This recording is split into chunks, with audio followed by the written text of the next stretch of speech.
Another big upset in Middletown where a 27-year-old newcomer to the city won the primary. Ben Florsheim beat out 3 other Democrats, a surprise to some, but not all. Our chief Capitol reporter, Susan Raff, is live on Main Street in Middletown on this day after. Susan.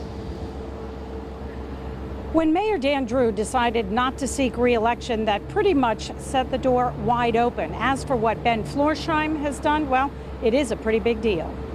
He looks like many young men taking a coffee break, but this is Ben Florsheim, who could be Middletown's next mayor. I still feel like I'm catching my breath a little bit from last night.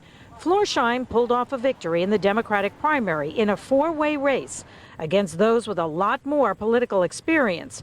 He says people were a bit surprised when he knocked on doors. They would say, "How old are you?" And I said, "I'm 27," and which is young. He grew up in Utah. Wesleyan University brought him to Middletown. He's been working for Senator Chris Murphy and learning about politics.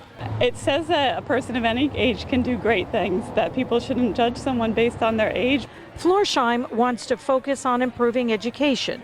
Some say his win is a knock on the establishment. Others say the Democratic Party is divided. Either way, Florsheim has to convince voters he's a better choice than his Republican challenger. I don't think I have to convince people to vote for me. I mean, you either like what you see or you don't. Seb Giuliano is a familiar face. He was mayor for 6 years. His focus is the city's budget. Democrats are the majority in this city, which also has a strong Italian heritage. If I'm not endearing to the Italian community, I'm in serious trouble. On Florsheim's victory, it wasn't my nomination, but I'm hoping he'll do the best for Middletown. So now Giuliano and Florsheim have 2 months to work the crowd to convince voters that they're the one who should be Middletown's next mayor. The November election is the first Tuesday of that month.